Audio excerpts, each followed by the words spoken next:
Hello po.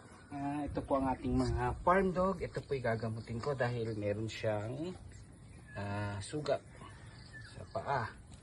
Hindi ko alam kung paano siya nagkasugat, pero hey, hey, hey, hey, hey.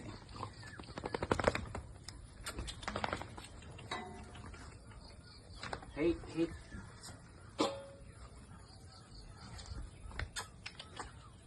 Ayaw niya magpahawak.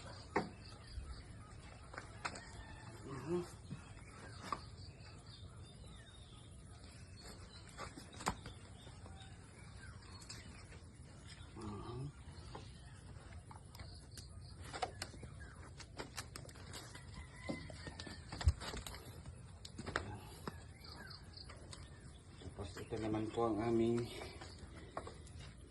mga tuta. Anak po ng aming Labrador na hindi ko alam bakit mayroong puti. Samantalang ang aming Labrador ay isang choco at isang itim. Ang anak po niya ay tatlong puti. Tatlong yellow Labrador at isang choco. Ito po ang aming choco Labrador, the baby, na siya ang pinakamalaki.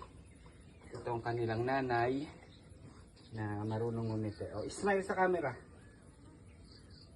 Ayaw. Ito po ang aking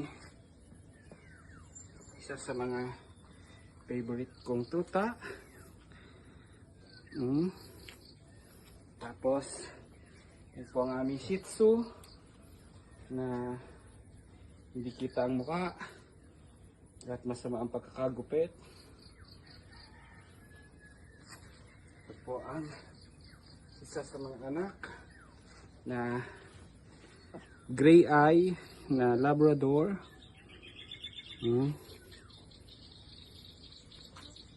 At ito ang pinakamaliit sa mga anak na green din, gray din ang mata. At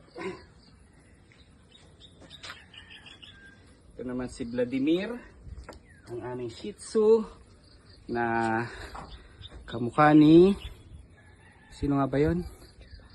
Chewbacca. Ito ay anak ni Chewbacca na nakuha lang namin dahil naiwan nila dun sa isa sa mga at ito ang aming choco na Labrador, si Ping. Pong! Pong, come! Pong! Pong! Ito naman si Pong, ang aming black na lab. Siya ang tatay ng mga tuta na hindi ko alam paano nagkaroon ng yellow. Samantalang siya ay black.